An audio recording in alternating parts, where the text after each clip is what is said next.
को गिरफ्तार कर लिया गया है। पुलिस ने 24 नवंबर को हुई हिंसा के मामले में जफर अली से पूछताछ की और इसके बाद गिरफ्तार कर लिया। थोड़ी देर जफर अली को कोर्ट में कुछ देर बाद पेश किया गया, जहां पर एडवोकेट जफर अली संभल की जमा मस्जिद के सदर हैं। संभल में पुलिस ने सुरक्षा सख्त कर दी है और सड़कों पर मार्च भी किया गया है।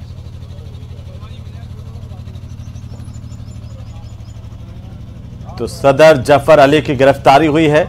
संभल हिंसा मामले को लेकर के ये बड़ी गिरफ्तारी मानी जा रही है। हालांकि पुलिस प्रशासन अलर्ट है इस गिरफ्तारी के बाद में, किसी भी आपात स्थिति से निपटने के लिए तैयार दिखाई दे रहे हैं, मुस्तैद है। और 3 अलग अलग तस्वीरें आपकी टीवी स्क्रीन पर।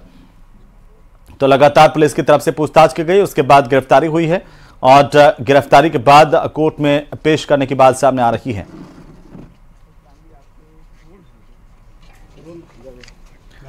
तो वहीं बिहार में मुख्यमंत्री नीतीश कुमार की इफ्तार पार्टी का इस बार मुस्लिम संगठनों ने बाइकआउट कर दिया है।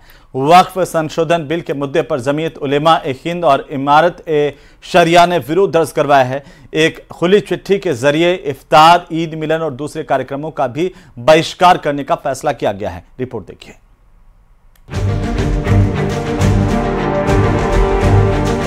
बिहार में दावत की मेज से चुनावी स्टेज तक पहुंचने का एजेंडा सेट हो रहा है। तेजस्वी तो पहले से ही मेहमान बनकर जगह जगह इफ्तार की दावत फरमा रहे थे, लेकिन जैसे ही नीतीश कुमार मेजबान बने तो बवाल हो गया। All India Muslim personal law board समेत 7 मुस्लिम संगठनों ने जेडीयू की इफ्तार पार्टी से दूरी मनाने का फैसला लिया है। बकायदा खुली चिट्ठी में लिखा कि नीतीश ने वक्फ संशोधन बिल का समर्थन किया, अल्पसंख्यकों के अधिकारों की सुरक्षा के वादे को तोड़ा। ऐसे में सद्भावना को दावत से नहीं, ठोस नीति से बढ़ावा मिलेगा। नीतीश सरकार ने मुसलमानों की जायज मांगों को नजरअंदाज किया। नीतीश वक्फ संशोधन बिल को दिया गया समर्थन वापस ले और वक्फ संशोधन बिल कानून बना तो जेडीयू इसकी जिम्मेदार होगी।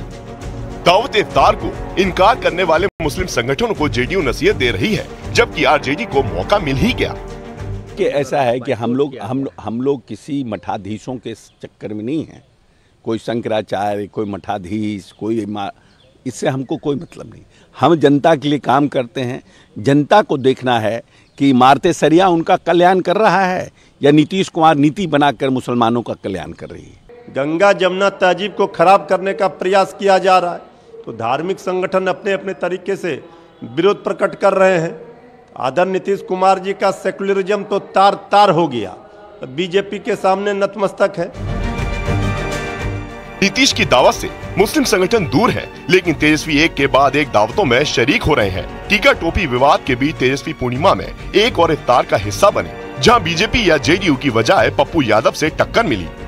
कि आपके साथ हमारा दल, राष्ट्रीय जनता दल और हमारे नेता पिता आदरणीय लालू प्रसाद यादव जी और तेजस्वी आप लोगों के साथ हमेशा खड़ा रहेगा। सत्ता रहे या ना रहे इसकी हमको चिंता नहीं, लेकिन जो विचारधारा हमारी है उससे कोई समझौता हम लोग करने वाले नहीं है। हिंदुस्तान के बाद कितने बार कौन कौन लोग जब चुनाव मौसम आता है तो सभी तरह के पर्व लोगों को याद आ जाता है। चुनाव खत्म होते ही लोग भूल जाएंगे दीपावली, होली, रामनवमी, भूल जाएंगे लोग छठ, भूल जाएंगे रोजा। कभी सीमांचल में आप सुने थे, कभी कोई रोजेदार बाहर से आके करता है, चुनाव नहीं हो तो कोई ना। अब इफ्तार की दावतों के बीच बीजेपी लगातार टीका टोपी विवाद के बहाने तेजस्वी को घेर रही है। यार हमको इस सबसे कोई लेना देना नहीं है, जिसको रखना है रखे। तेजस्वी के तरह मन हो टिक्का मिटावे, टोपी पहने, जिसको मन हो तो करे। इफ्तार को सियासी तौर पर भुनाने की कोशिश सालों से होती रही है, लेकिन लगता है बीजेपी के साथ ने इस बार नीतीश की इफ्तार की तस्वीर बदल दी है। तो राणा सांगा पर देश की सियासत गरमाई हुई है। राणा सांगा पर विवाद कैसे शुरू हुआ और समाजवादी पार्टी के सांसद रामजीलाल सुमन ने राणा सांगा पर ऐसा क्या बयान दिया था जिस पर सियासत गरमा गई और समाजवादी पार्टी के बयान पर बीजेपी अब हमलावर है। मैं जानना चाहूंगा कि बाबर को लाया कौन? बाबर को इब्राहिम लोधी को हराने के लिए राणा सांगा लाया था। तुम गद्दार राणा सांगा की औलाद हो, ये हिंदुस्तान में तय हो जाना चाहिए। राणा सांगा पर सियासी संग्राम, एसपी के सांसद के बयान पर दंगल। अपनी राजनीतिक चमकाने के लिए इन लोगों की इन नामों की आवश्यकता है जब ये ऐसी बातें कहते हैं। राणा सांगा के वंशज ने दी चुनौती। राज्यसभा में समाजवादी पार्टी के सांसद रामजी लाल सुमन के बयान पर सियासत गर्मा गई है। रामजी लाल सुमन के बयान पर राजस्थान में विरोध शुरू हो गया है। इस बयान के बाद राणा सांगा के वंशज सामने आए और समाजवादी पार्टी के सांसद पर अपना गुस्सा दिखाया।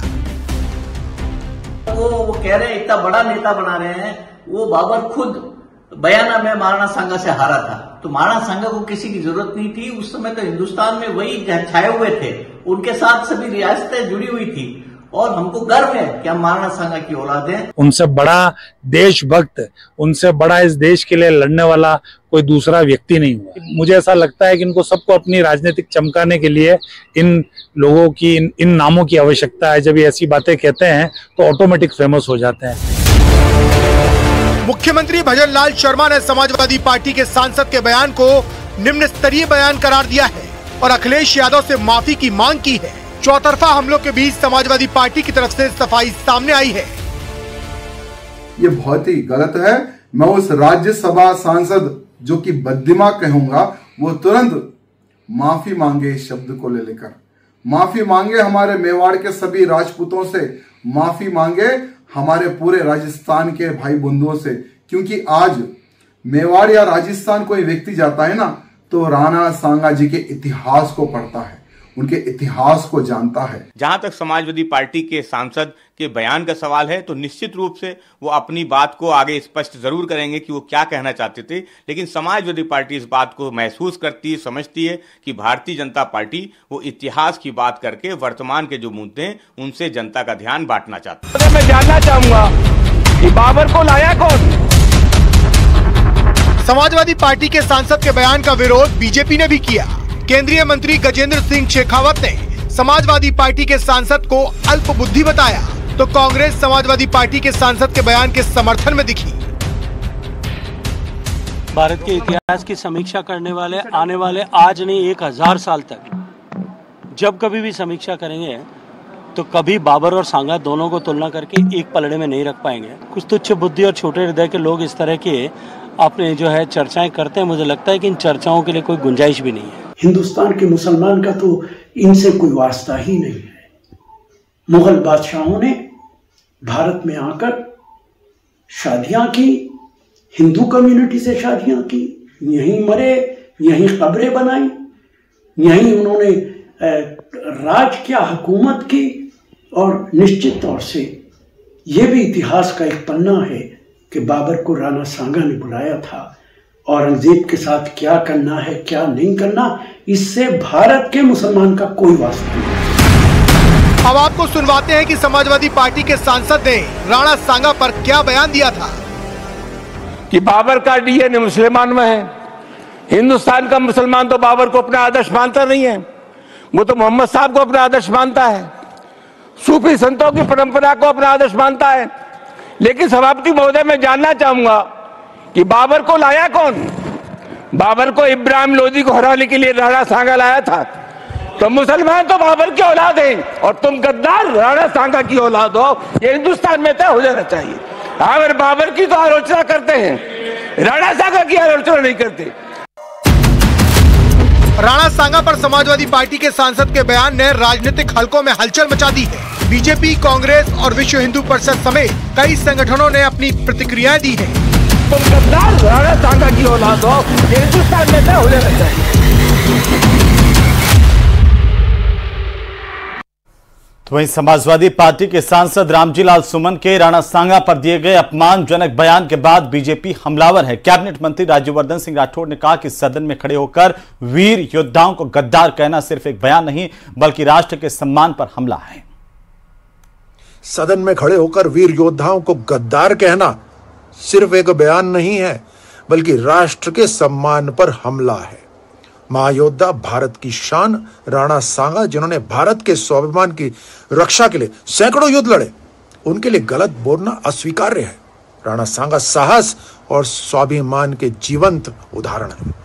राणा सांगा वह महायोद्धा जिन्होंने 100 से अधिक युद्ध लड़े और कभी पराजित नहीं हुए। सिर्फ एक युद्ध उनके जीवन का अपवाद रहा। उनके शरीर पर 80 से अधिक घाव थे, फिर भी वे अंतिम सांस तक मातृभूमि की रक्षा के लिए लड़े। असली योद्धा का यही प्रतीक है। एक आंख, एक हाथ और एक पैर खोने के बावजूद उनका संकल्प अडिग रहा। और ये उनके लिए गलत बात बोल रहे हैं।